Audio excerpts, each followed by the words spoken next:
Na manhã de ontem, um homem foi morto alvejado por cerca de 10 tiros em uma rua do bairro dos Ingleses. Ele era agente penitenciário e a polícia suspeita que o caso tenha ligação com a profissão da vítima.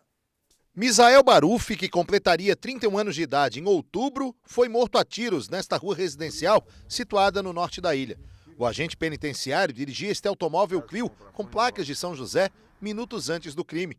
Os disparos que o mataram foram, segundo a polícia, efetuados em frente à casa de número 422, num momento de pouca movimentação de pessoas na rua.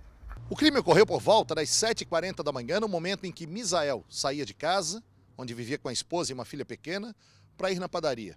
Nesse meio tempo, ocorreu o que ninguém esperava.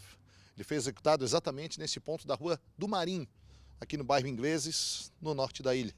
Tão logo os disparos foram ouvidos, os moradores ficaram assustados e as equipes do IGP e do IML foram acionadas aqui ao local, onde encontraram, durante o trabalho de perícia, pelo menos um carregador de pistola carregado com 16 munições intactas e pelo chão 16 cápsulas foram encontradas, todas deflagradas. Pelo menos 10 tiros acertaram o corpo de Misael, que morreu aqui no local.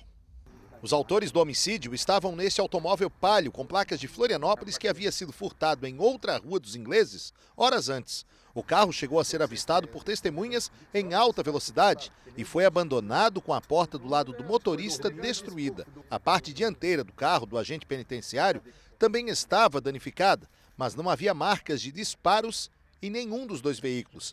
A polícia recebeu a informação de que o agente estaria desarmado. Mesmo assim, não se descarta uma possível reação contra os criminosos. O carro em que Misael estava foi encontrado a alguns metros do local do crime.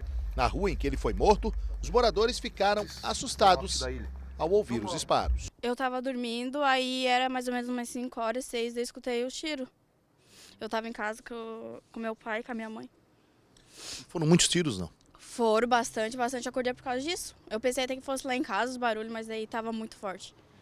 Todas as linhas de investigação estão sendo apuradas pela Delegacia de Homicídios que acompanha o caso. Misael era natural de Concórdia e veio para Florianópolis cursar agronomia na Universidade Federal de Santa Catarina. Ele trabalhava há pelo menos 5 anos no serviço de escolta do presídio masculino da capital.